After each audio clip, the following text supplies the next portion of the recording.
5 योजने अंतर होतं. कॅल्क्युलेशन करा, लिहून घ्या असेल तर. एक योजन खळदकर महाराज 5 योजने अंतर होतं. एक योजन म्हणजे 8 मैल. एक योजन म्हणजे 8 मैल. 5 योजने अंतर होतं. 8 गुणिले 5 40 मैल. आता आलो आपण मैलाच्या हिशोबावर.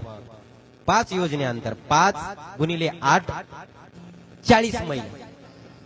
अंतर किती होतं आता? 40 मैल. आता 40 मैल म्हणजे किती किलोमीटर?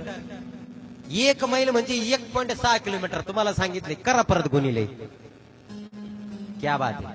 टाळ्या वाजवा एकदा. कोणी तोंडी केलं का मोबाईलवर केलं? शाबास, वारे क्रांती. चला, ती पण समय सूचकता त्या दिदीला सुचली, तिच्या करता एकदा टाळ्या होऊन जाऊ द्या. 64 किलो